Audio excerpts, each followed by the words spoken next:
রব্বুল আলামিন বলেন আলহামদুলিল্লাহি রাব্বিল আলামিন আর রহমানির রহিম। এই সূরার নাম হলো সূরাতুল ফাতিহা।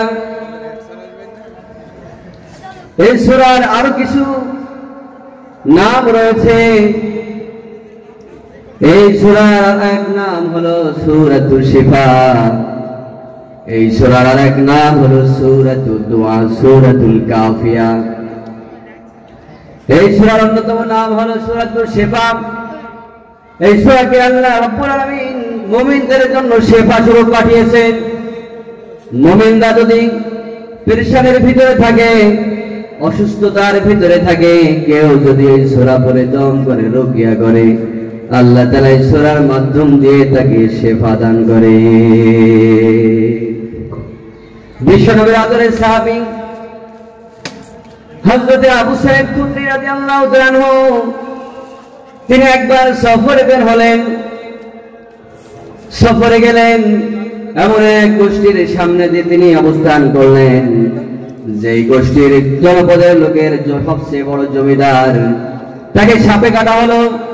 সে অসুস্থ হয়ে গেল, মুমূর্ষু অবস্থায় বিশ্বনবী এই সাহাবীকে ডাক দিলেন, বললেন, তোমরা কি কেউ পারবা নাকি, তোমরা কি কেউ পারবা নাকি আমাদের সর্দারকে ভালো করতে? তোমরা কেউ পারবা আমাদের সর্দারের সাপে কেটেছে ভালো করতে? বিশ্বনবীর সাহাবী হযরত আবু সাঈদ খুদরি রাদিয়াল্লাহু তাআলা আনহু, তিনি সাহস করে চলে গেলেন এবং গিয়ে তিনি বিশ্বনবীর শিখিয়ে দেওয়া অনুযায়ী তিনি ওই জমিদারের সামনে গিয়ে পড়তে লাগলেন, আলহামদুলিল্লাহি রাব্বিল আলামিন আর রহমানির রহিম। আল্লাহু আকবার। বিশ্বনবীর সাহাবী যখন এই সূরা পড়লেন, পড়ার পরে জমিদারের নিকটে যখন ফুক দিলেন, রুকিয়া করলেন, এই সূরা পড়ার কারণে, সূরা ফাতিহা পড়ার কারণে আল্লাহ ওই জমিদারকে সুস্থ করে দিলেন। এই সূরার একটা নাম হলো সূরাতুল শিফা। যখন তিনি এই জমিদারকে সুস্থ করার পরে বিশ্বনবীর কাছে আসলেন, বিশ্বনবী তার দিকে তাকিয়ে মুস্কি হাসলেন এবং বললেন, ও সাহাবী, সূরা ফাতিহার ভিতরে যে এই যে শিফা রয়েছে, তুমি জানলা কি করে? বিশ্বনবীর সাহাবী তখন বললেন, ইয়া রাসূলুল্লাহ, ইয়া হাবিবাল্লাহ, আপনি তো শিখিয়ে দিয়েছেন, কোন মুমিন যদি অসুস্থ হয়, রোগাক্রান্ত হয়, আর এই মুমূর্ষু ব্যক্তির সামনে যদি সূরা ফাতিহা পড়া হয়, এই সূরা ফাতিহা পড়ে যদি রুকিয়া করা হয়, ঝাড়ফুঁক করা হয়, তাহলে আল্লাহ তাআলা এর ওসিলা করে তাকে শিফা দান করে। আমরা আলোচনা শুনবো সূরা ফাতিহা নিয়ে। রব্বুল আলামিন বলেন, আলহামদুলিল্লাহি রাব্বিল আলামিন আর রহমানির রহিম। সমস্ত প্রশংসা হলেন একজনের, চিল্লায় বলতে হবে তিনি কে? আলহামদুলিল্লাহ। এখানে প্রশংসা আলিফ লাম ইস্তিগরাক এনেছেন, এর মাধ্যম দিয়ে যাবতীয় যত প্রশংসা আছে, যত রকমের প্রশংসা হতে পারে, সব রকম প্রশংসা আল্লাহ তাআলা আলহামদুলিল্লাহর ভেতরে ঢুকিয়ে দিয়েছে। যাবতীয় যত প্রশংসা হতে পারে, সব প্রশংসা একজনের জন্য, তিনি কে? আলহামদুলিল্লাহ। সমস্ত প্রশংসা আল্লাহর জন্য। অপর জায়গায় আল্লাহ বলছেন, ইউসাব্বিহু লাহু মা ফিস সামাওয়াতি ওয়া মা ফিল আরদ ওয়া মা বাইনাহুমা। এই আসমান এবং জমিন আর এই দুয়ের মাঝখানে যা কিছু রয়েছে, সব একজনের তাসবিহ করে। তিনি কে? সবাই একজনের তাসবিহ করে, সবাই একজনের গুণগান গায়। পাখিরা আল্লাহর গুণগান গায়। যত রকমের সৃষ্টি আল্লাহ সৃষ্টি করেছেন, সমস্ত সৃষ্টি তার নিজস্ব ভাষায় আমার আল্লাহর তাসবিহ আদায় করে। সুবহানাল্লাহ। এজন্য আলহামদুলিল্লাহ সূরা ফাতিহার প্রথম অংশে আল্লাহ বললেন, যত রকমের প্রশংসা হতে পারে, যত রকমের তারিফ হতে পারে, সব প্রশংসা, সব গুণগান কেবলমাত্র শুধুমাত্র আল্লাহ তাআলার জন্য। যিনি হলেন রব্বুল আলামিন। তিনি হলেন গোটা বিশ্ব জগতের প্রতিপালক। সমস্ত প্রশংসা তার, যিনি সমস্ত বিশ্বের প্রতিপালক। সমস্ত প্রশংসা কার? আল্লাহ। তুমি মহান,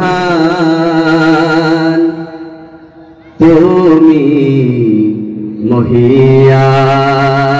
তিনি হলেন মহান। তুমি কত মহান, কি করে বোঝাই, কোন ভাষা পাই না খোঁজে। তোমার প্রশংসা তুমি নিজে, তোমার প্রশংসা তুমি নিজে। আল্লাহু আকবার। সমস্ত প্রশংসা হলো আল্লাহ তাআলার জন্য, যিনি হলেন রব্বুল আলামিন, গোটা বিশ্বের জগতের প্রতিপালক। গোটা বিশ্ব সব কিছু তার ইশারায় হয়, সব কিছু তার অনুমতি আদেশ ক্রমে হয়। আমরা যে সকালবেলা সূর্য ওঠে পূর্ব দিক থেকে দেখি, এই পূর্ব দিক থেকে আমার আল্লাহ সূর্যটা ওঠান, আবার পশ্চিম দিকে সন্ধ্যাবেলা সূর্যটা ডুবে যায়। এটা সেই মহান রবের অনুমতি ক্রমে ডুবে যায়। পৃথিবীতে যত রকমের কাজ সম্পাদন হয় সব একজনের হুকুমে হয়। তিনি কে? আল্লাহ। এই জন্য সর্বপ্রথম আল্লাহ বলছেন সমস্ত প্রশংসা হলো আমার, কারণ এই বিশ্ব জগতের প্রতিপালক হলাম আমি। বিশ্ব জগতে যা কিছু হয় সব কিছু আমার অনুমতি ক্রমে হয়, আমার ইশারাতে হয়। এরপরে আল্লাহ বললেন আর রহমানির রহিম। দুইটাই আল্লাহর সিফাতি নাম। আর রহমান, তিনি হলেন আর রহমান আর রহিম, পরম করুণাময় অসীম দয়ালু।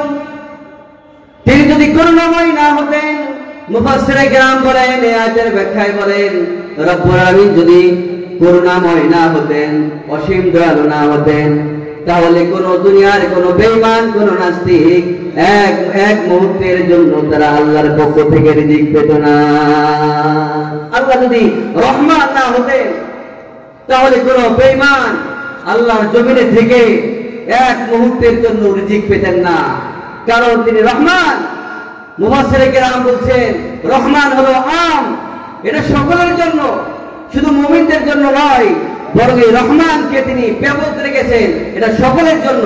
মুসলমান, ইহুদি, খ্রিস্টান, যত রকমের ধর্মাবলম্বী মানুষ রয়েছে সকলের জন্য আল্লাহ তাআলা রহমান। রহমান হলো ব্যাপক। তিনি যদি রহমান না হতেন, আল্লাহ শুধু মুমিনদেরকে পানি দিতেন, বৃষ্টি দিতেন আকাশ থেকে, কোন মুনাফিক, কোন বেঈমানদের জন্য তিনি বৃষ্টি বর্ষণ করতেন না। কিন্তু বৃষ্টি বর্ষণের ক্ষেত্রে আল্লাহ তাআলা আম রেখেছেন। শুধু মুমিনরা এটা দ্বারা ভক্ষণ করে না, শুধু মুমিনরা এই রোদ দ্বারা, বৃষ্টি দ্বারা উপভোগ করে না, তারা উপকৃত হয় না, বরং এই বৃষ্টির পানিতে বেঈমান নাস্তিকেরা উপকৃত হয়ে যায়। কারণ তিনি রহমান। এই রহমানকে তিনি আম রাখেন নাই, তিনি খাস রাখেন নাই, বরং তিনি আম করেছেন সকলের জন্য। এই যে রোদ দেয় তিনি, এই রোদের উপভোগ শুধু মুমিনরা করবে বিষয়টা এমন নয়। এই রোদের উপভোগ আল্লাহ তাআলা সকলের জন্য রেখেছেন, চাই সে ইমানদার হোক, বেঈমান হোক, যাই হোক না কেন, সকলের জন্য তিনি আকাশের রোদকে তিনি আম রেখেছেন, ব্যাপক রেখেছেন। এই জন্য আল্লাহ বলছেন আর রহমানুর রহিম, আমি হলাম রহমান, আমি হলাম রহিম। এই রহিমকে তিনি জান্নাতি মানুষদের জন্য